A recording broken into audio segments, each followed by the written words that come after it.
Swimwear just seems to get smaller and smaller and smaller, and while shaving has always been something that I've personally felt the need to do, I will say that recently, well, I was shooting some photos with a photographer for the Purple Protector sunscreen in a swimsuit, and I was very embarrassed about the area that grows lots of hair that just doesn't seem to want to behave, because when I tried to shave the hair, I got massive razor bumps. And if you see in all the photos, I'm like crossing my legs awkwardly, just trying to make sure that my razor bump isn't on full display. And this is something that I wouldn't have expected to impact me, but especially as I have a couple of other photo shoots planned this spring and summer, the hair in the bikini area is something that a lot of people, including myself, don't necessarily like to talk about, but it's important to discuss because of the risk of infection in this area, as well as razor bumps and burns, and what options we have when it comes to hair removal. Now, I'm a medical esthetician, you probably know that, but what you might not know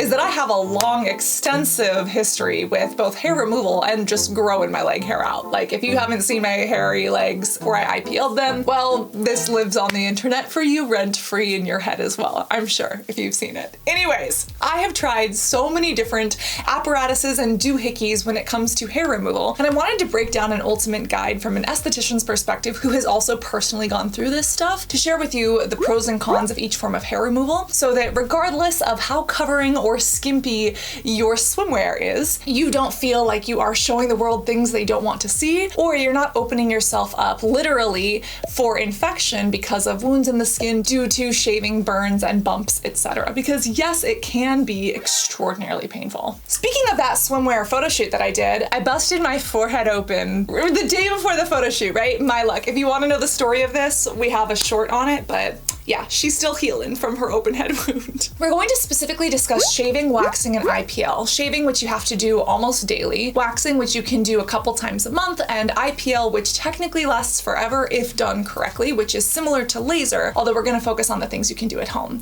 Now, there are things like tweezing, and listen, if you want to sit there with a tweezer and tweeze out every single hair on your leg, be my guest. But for all intents and purposes, I don't think most people are tweezing or threading like their legs and their bikini areas, so we're just going to be focusing on these main three. But in order to do that, we kind of have to talk about the history of hair removal, because people, specifically women, didn't always feel the need to remove their hair. You see, throughout history, we've actually been quite hairy, and the hairs on our body serve a lot of different functions. And you'll notice that like the axillary and the groin hair looks very different from the vellus hair that's on our face or the rest of our body. But these hairs can hold on to specific pheromones that actually have helped us to communicate throughout time. And body hairs, specifically our vellus hair, can actually keep us warmer. You know, when we have goosebumps because it's cold outside, those hairs stand up and they can actually push cold air away from the body. Not to mention that they can be linked to our nervous system, which is also a way that we can react and communicate with the world around us. And hair can even be a form of self-expression. Many cultures in history have decided to bead or braid or do different things with their body hair. Now, shaving really started specifically in women around the time of World War II. Why? Well, because Gillette, the shaving razor company, couldn't sell to men anymore. The men were all away at war, and Gillette was like, we have so many razors, what do we do? And they decided, let's create marketing campaigns for women telling them that they should be hairless. And that's kind of how women's hair removal started about 100 years ago. Since then, new methods of hair removal have surfaced. There are things like waxing and sugaring, which we'll talk about, as well as IPL, which is an advanced technology that is newer, and laser that you can do in clinic. But it's important to note that people have different reasons for removing or keeping their body hair. And as someone who literally grew out both my armpit hair and my leg hair at one point, I wanted to ask myself, what do I want versus what does society want? And I decided, yes, for myself, I do prefer the feeling of smooth legs and not having hair that I feel the need to maintain or to excessively clean. That is something that works for me, but every single person has a different preference, and it's important for you to identify what actually works for you versus society and what you truly want. Because for me, understanding my preferences was huge in my decision to literally be hairless on half of my body. If you don't know how IPL has made me hairless in my armpit and hairless on one leg and now one toe, we have videos on that. My favorite device is the Cool Touch Ulike, although I have tried other devices. You can literally search Cassandra, Bankson, IPL and find all of them. And this is the new Ulike 10. We are going to be discussing this because I am trying this out. I was so pleased with the Air 3 that I was like, why did they have to launch a new one? But we're working with them to talk about the differences between this and the old one, just so that as I actually test this on my bikini area, I can understand what's in store for me and how this might actually work for a wider range of skin tones, because historically a lot of people who have black skin and black hair haven't been able to use at-home IPL, or a lot of people with really white skin and clear or white hair haven't been able to use it, which is different than shaving or waxing, where as long as you have a hair and it's long enough, you can use wax to remove it, or you could use a razor to shave it off. But if you've decided that you want to remove your hair temporarily or permanently, most people start with shaving, and that is what I did as well. I remember I must have been like 8 or 10 years old. I was in elementary school and all the other girls in the popular group were talking about shaving. And I went home to my mom and I was like, I want to shave. And she was like, oh honey, I'll teach you. Yeah, apparently she was putting it off because she didn't actually want to teach me. So I took it upon myself to steal my dad's facial razor and shave my own legs. And when my mom found out, she was like, oh, I was going to have you wait, honey, because if you shave, it's gonna grow back thicker. Now that is untrue, and we've debunked that myth many times in the past, but shaving your hair does not make it grow back thicker. It appears to grow back thicker because it's growing back evenly, kind of like mowing a lawn. If you mow it all at once, it looks like it's growing back really fast, but it's just because it's even. Although the hairs don't actually come back thicker or denser or anything like that. Well, shaving has been around for quite some time because for a lot of people, yeah, it works. Some people have estimated that women spend over 72 days of their life shaving. Apparently, over the average lifespan of a woman in her shaving ages, she will shave over 7,700 times and spend $10,000 to $20,000 on shaving related products. Because, oh, do we go through razors? And we actually need to talk about razors because I subscribed to the Billie razor when they did all that marketing like 3 years ago. I've been meaning to do a video on it for 3 years and I haven't. But I have thoughts about that Billie refillable razor and what it did to my legs and to my shower wall over the past 3 years. But shaving is the act of using a razor or a blade, usually attached to the handle, to shave the hairs. And you can do this with any length of hair. You don't need to wait. You could shave multiple times a day. You could shave once a week if you wanted to after you've built up a little bit of stubble. The only thing about shaving is that it can cause massive razor burn and it can cause cuts. And that's something that I learned after my mom scolded me for shaving that original time. The second and third time I tried to shave, I cut open my ankle. It was bleeding everywhere. I was freaking out, and I actually still have a scar on my ankle because of it. And it's because I didn't fully know how to use these razor blades. Now there are different types, but one thing that has always bothered me is that razors get dull. And that is why I tried that Billie razor, and I would get it like on a subscription because they constantly send you new blades. A lot of people have criticized shaving for being super wasteful, especially because the shaving razor blades are actually made up of metal blades. Then there's like a plastic piece that holds it together and a moisture strip that has skincare that's supposed to like nourish the legs. And that can't be recycled because that metal and that plastic can't really be separated easily. There are some options like from Bevel that I purchased at Target, but I've been a little bit afraid to use that. So even though I bought it, I wanted to support a Black-owned brand. I wanted to try something reusable and eco-friendly because it's all metal. I've been too chicken to actually try it out.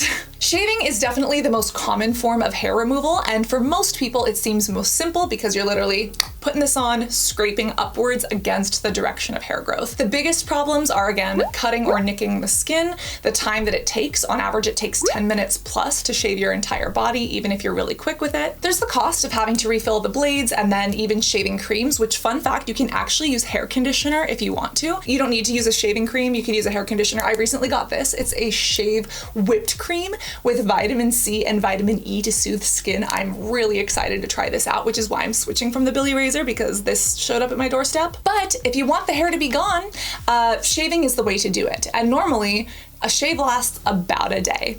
Maybe 2 if you're lucky, but because you're basically just cutting the hair on top of the skin, it can grow back really quickly. Think about mowing a lawn. You're not ripping the hair out from the root, you're just kind of trimming it at the top, and that hair still exists under the skin, so it only takes about a day for it to pop back up and for you to get stubble. And that was the most annoying thing for me because I felt like I would spend 10 minutes shaving, and the next day I would have this new hair growth. And then if I shaved again, I would get these awkward bumps and this razor burn. Now, razor burn is something that we've already done a video on, burn, but what you really need to know is that razor burn is usually caused by shaving so close to the skin that it feels super smooth, and then the hairs can no longer get out of the skin, and they start to grow and ball up underneath the skin almost like an ingrown hair. Or it's just the act of the razor cutting so close to the skin that it actually damages parts of the skin, the pilosebaceous unit, where that hair is coming out of the skin. And if you have these red, irritated bumps that happen after shaving, specifically in the armpit area or in the groin area, where the hair is generally more coarse and more curly, but it is something that takes time and has an associated expense. But again, this is what Gillette started with. It's been around for years,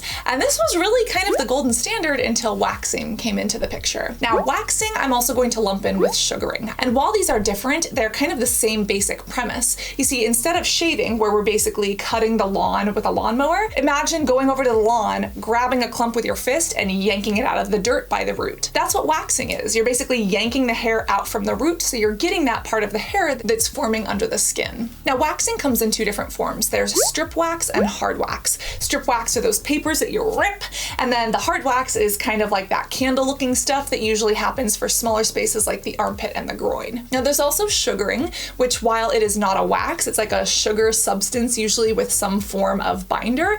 It's the same basic premise of removing the hair from the root using a ripping option. And waxing can be great because it lasts a little bit longer. You only have to do it once or twice a month, but you need to make sure that the hair grows back long enough in order to wax. You see, if your hair is super short, you can't just go in for a wax because there's nothing for the wax to grab onto. You actually have to wait for the hair to grow out completely in order for you to be able to remove it with the wax. And that was something that I did because I was one of those people that went to the European Wax Center and they had a chokehold on me, as they did almost every other person. Does anyone remember the European Wax Center? Like, are they still a thing? I used to have this subscription to them, and I would go in for my leg wax and my armpit wax and my bikini wax. That was really awkward for me, extremely painful. I have a very high pain tolerance, so like I could manage it. But as I look back, especially as I compare it to things I'm using now, I'm like, yeah, it was unnecessarily painful. And especially as someone who actually has little places of scars from waxing in areas that actually tugged on the skin too much and kind of ripped it at times. Waxing is not something that I personally do as an esthetician on others, and it's not something I do on myself anymore. Although I have been thinking about testing out some of these hair removal options on other people. And if you'd like me to compare hard wax versus strip wax versus sugaring on other people, I am happy to do that. Or the pain between shaving, waxing, and IPL, I think that could be really fun because I think it's important to show on men, women, non-binary friends, other people, and actually figure out what the best option is for different people, their different lifestyles, etc. Now, the thing about waxing is that it doesn't always get every hair, but it gets pretty close. And again, you're able to remove the hair from underneath the skin, which means it actually lasts longer. Here's the thing, waxing is not permanent. A lot of people, especially estheticians, were taught that if you wax regularly, sometimes the hairs don't grow back as thick anymore. I guess for some people maybe that's true, but as someone who went to the European Wax Center for literal years, my hair was growing back just as thick, and it still is on the one leg that I have not IPL'd. And waxing is expensive. Back when I did it, I think that the European Wax Center was like $60 or something. The inflation has done its thing by inflating everything, and at least here in the Bay Area, it costs like $100 minimum to get waxed, up to like $150. And to do that every 2 weeks or every 3 weeks if you really want to push it, it does get extraordinarily costly. I think the biggest thing when it comes to waxing is the pain and the fact that you have to wait for that hair to grow out just long enough, especially if you are trying to do that in the bikini area. It can be extremely, extremely painful. That's a sensitive area to begin with. The ripping of the hair, let's just say I did it for a while and it's not fun. It wasn't unbearable for me personally. For some people it is, but it wasn't fun. And here's the other negative thing is that even though waxing is less likely to cause ingrown hairs, you can still get ingrown hairs from waxing. Now that is different than razor burn and shaving bumps, but it's still this idea of the hairs trying to grow back under the skin and it's almost curling under the skin and it can't get out. And that was a big issue for me because I would spend all this money on waxing, I would have like a hairless bikini line and then my legs and my armpits, and then all of a sudden I'd be getting these pimple looking bumps. And they're not actually acne pimples, they are just these ingrown hairs. And it was only a couple, but it was extraordinarily painful for me personally. One of the biggest benefits to waxing is that it lasts the longest. Someone else usually does it for you unless you're an esthetician or a hair removal specialist yourself. And as long as you can handle the pain and the cost, it works relatively well. However, for some people, including myself who did it for years, didn't want to keep up with that. And that's where we have advanced technologies such as IPL, which some people call at-home laser hair removal, which couldn't be further from the truth. Again, there's also in-office laser hair removal. There's epilation technology, there are depilatory creams, but I want to focus on the things that you can do at home. So yes, you can go into a clinic, you can get professional laser hair removal done. And again, depending on your skin tone, something like an Alexandrite laser might be a good idea. A YAG laser could also be a good idea depending on your skin color, but at-home IPL is something that I've personally done, again, on one leg, one armpit, and one toe, and that I am now starting to do in my bikini area. Here's the thing, not all IPL is made the same. IPL stands for intense pulse light, and at home, it's basically shooting an intense pulse of light at the skin to literally kill the hair. So unlike waxing, you're not removing the hair out from the root, and unlike shaving, you're not temporarily trimming it. You're literally killing the hair from the inside out and removing it forever. And that's why when I first started doing IPL on my one leg, which again was a hairy mess after the pandemic, I had to ask myself, is this really something I'm doing for me? Because I didn't want to assimilate to society and just remove the hair on one leg if I wanted to grow it back. But again, it's been 3-4 years since then. I'm really happy that I did, because removing my leg hair and my armpit hair and now my bikini line hair, it's something that I'm doing for me because I appreciate the feel, I appreciate the way it works for me, and even if nobody else ever sees my leg, my bikini area, or my armpit, it's something that makes me feel more comfortable and it's better for my hygiene. And that's why it was really important for me to kind of assess my relationship with hair removal to understand what was right for me. I originally used a device that got warm on my leg, and I shared that entire journey on my one leg and how it has led to permanent hair removal. I originally used the green Ulike, which was actually made for men. It's meant to be pain-free for, like, you know, the really coarse hair. I loved that. I then tried the Air 3, which has been my favorite so far. And the Air 3 is the previous version of this one, which is the Air 10, which actually has 2 intense pulsed lights in it. So the Air 3 is the one that I love the most. It's lightweight, it's purple, it's easy to use, it's inexpensive,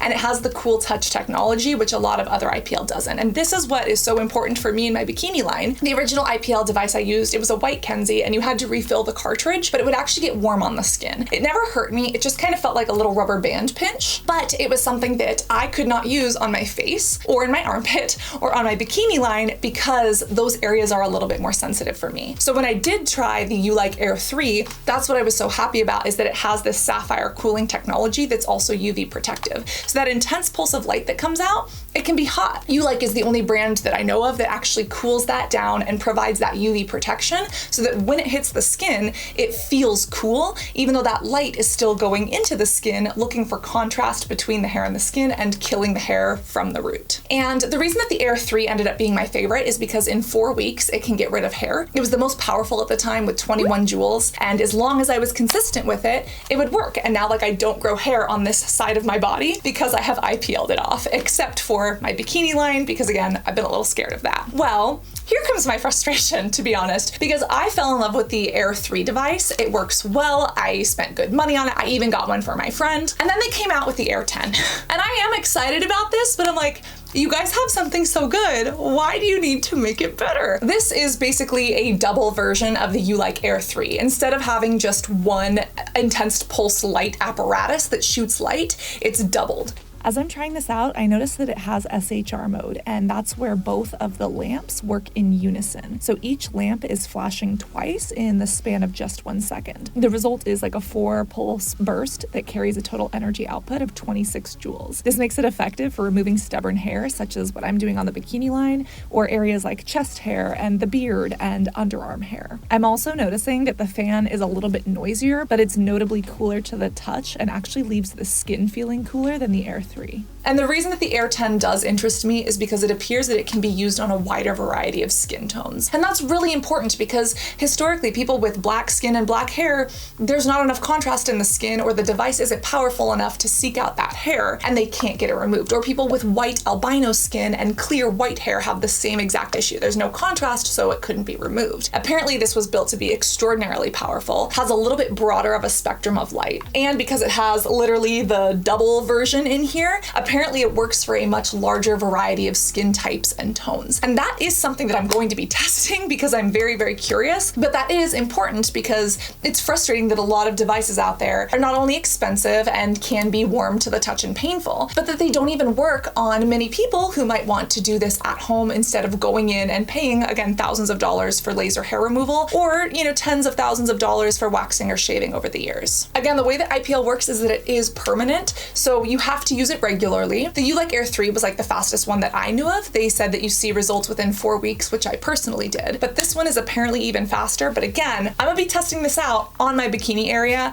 to tell you whether or not it works, and I do actually plan to test this out on other people. Again, I want to test this out on men, non-binary friends, people of the whitest, palest skin and the darkest, blackest skin. I want to test this out on multiple people. I might even recruit like friends, family members, and clients and be like, hey guys, can I shoot this on you? Cleaning it, of course, but just to see how this 10 compares to the 3. And if you would like a video where I literally compare all of the different IPL devices that I've tried and like rank them, let me know because I am happy to. Even though Ulike is the only brand that I know that has the cool touch technology, there are so many others out there that all have pros and cons. And depending on, again, your skin color, your skin type, your budget, etc., one might be better than another for you. Now, this one is noticeably bulkier than the Ulike Air 3, but the reason that I'm actually comfortable using this on the bikini area is because of, number one, how powerful it is, and number two, the cool touch. This actually feels cool to the touch when you use it. It's sensorially cooling and it doesn't hurt at all compared to all the other ones that I've tried. So I'm comfortable using this on the bikini area. Now, that being said, I am going to take pictures and like have progress updates, but I'm not comfortable sharing those. Even though it's just the bikini line, it's not the whole Brazilian. This is just something that I'm not comfortable sharing on the internet because I grew up with religious trauma. But what I am thinking of is because I'll be taking photos and have documentation on my own. I'm wondering if I can get like an artist to recreate them or if I can quantify and like count how many hairs I start with versus how many I end with after 2, 4, or 6 weeks of use. That is something that I'm planning to do because, again, I have more swimwear photo shoots coming up and I don't want to relive this experience where either I feel like there's hair in places that I don't want it to be or that I've just shaved and now it's even more noticeable because I have these pimple looking things all over the inside of my thighs. That's just not something that I'm looking for, and when I'm shooting swimwear and like some sunscreen swatches for the purple protector, I want the focus to be on the purple protector and how it matches my cute bikini, not the pimple looking razor burn in between my thighs, okay? Now here's something that you need to remember is that in order to IPL, you have to shave first. This is also what I really like about Ulike is that they actually give you the glasses so you can protect your eyes from the flash because regular sunglasses won't cut it, but they also do give you a temporary little travel shaving razor because the way this works is by seeking out that contrast in the skin. So for 4 weeks or for 6 weeks while you use the IPL, you do shave and then you use the IPL. You can use whatever razor you want or what you already have. But by the end of the IPL treatment, you basically won't grow that hair anymore. There may be 1 or 2 stragglers, but you just keep shooting them with this. And in my experience and many other people's experiences, they do go away. But for some people, depending on their hair or how coarse it is or their skin tone and color, you may need to use it for more weeks or more months than other people who have a lot of contrast between the hair color and the skin. For example, for me, my vellus hairs are the same color as my skin. So I would need to work a lot harder and longer if I were going to do this on my actual arm. Whereas for my armpit hair or in my bikini line area, there are some that are blonde and some that are brunette. And the brunette hairs and the black hairs have much more contrast against my skin tone. So those should be really easy to remove, just like they were in my armpit and on my leg, literally within 3 to 4 weeks. When it comes to at-home IPL, the biggest benefit is that it's permanent hair removal. So you don't have to wait in between treatments. You could literally do it every day if you want. The only thing is that in the initial 3 to 4 weeks, you do have to shave and you have to get an IPL that actually works for you in your skin and that doesn't cause discomfort. There are some people who used IPL that gets hot and they've actually gotten burns, again, on their chest, on their legs, on their armpits, etc. You do not want to get IPL burns, and that's why the sapphire cooling technology is what I go for, so that it's literally cooling to the skin and doesn't have that same risk of burn. If you're afraid that your skin is going to do this, if you're prone to pigmentation, PIH, or PIE, do not go for an at-home IPL device that heats up. Be very careful if you go in professionally. Make sure that your technician knows your skin type. Go for something with a cool touch technology because this can be extraordinarily damaging and take a long time to heal if it ever does. And here's the problem, the upfront cost. These devices can range a ton. Again, there's some that are as low as $100, there's some that go up to $1,500. The Ulike Air 10, the newest one, is $399, although you can get like $80 or $100 off. I'll leave a coupon that I know about below. The Air 3 is, I think, $329, but you can also get that on sale. And when I compare that to waxing, for me, that's like 2 or 3 waxing treatments. Again, I'm assuming that a wax is $120 plus a tip, so about 2 to 3 wax treatments is the same cost as this. For me, that makes sense, but for some people it doesn't. When that compares to shaving, I mean, if you get a razor, if you don't use a shaving cream and you just use conditioner and you're just getting new blades maybe twice a month, it could probably be a year or two's worth of shaving plus before you hit the same cost as an IPL device. Now, you do have to do this regularly, but that might be a more economical option if you don't have the capital up front or if you don't want to remove that hair permanently. There's always discounts though, whether it's on a literal razor, you can get these on sale, or you can like bundle them at Target. Sometimes Target has like $10 off if you buy $50 worth of personal care products. The Billie razor or like the Dollar Shave Club are subscriptions, so you can get those sent to you regularly at a discount. With waxing, again, the European Wax Center had a chokehold on us all, and that was something where if you purchased packages, you could actually get a discount on the package. And again, with the devices, you can buy these full price. I always say get a discount. But there are many out there, all at different prices from $100 up to $1,500, and you can usually find some form of a discount coupon or wait for Amazon Prime Day and it like goes on sale. And for me, as someone who wants to have the hair permanently removed, it makes sense for me to have that cost for it to be gone forever. And again, it's only on one half of my body at this point because I love testing out devices and gizmos. This is my job. And as an esthetician, skin and the integumentary system is literally my passion. So I love testing these out, which again, I do plan to do on other people. I also don't want to have to worry about my leg hair and like thigh hair and bikini hair in this upcoming photo shoot, which again, if I'm only doing on half of my bikini line, I'm still gonna have the other half to worry about, but that is a sacrifice I'm willing to make for the sake of testing this device for science and for you. But also, if your issue is literally still the razor bumps, we have a video on that. Please go watch this video. I'll also link some medical studies below. Check the first comment because it'll have some links to some data that shows you more about at-home IPL versus how much time women spend shaving and what the cost is and kind of the history of Gillette and how we even started, you know, desiring to be hairless in the first place. I think all of that history is personally fascinating, so I've listed it below for you. But subscribe so you don't miss it when I shoot IPL at someone of a different skin color or when I wax a hairy man's leg. Make sure that when you hit subscribe, it does hit all so that you see that. And if you would like discounts on any of these things, I've listed them below, as well as a thank you to brands like Ulike who help us create this content for free. Let me know what other questions you have. Make sure you are subscribed, and I cannot wait to see you once my bikini line testing is done. We'll see how this goes. We'll see how this goes. Okay. Love you guys. Bye.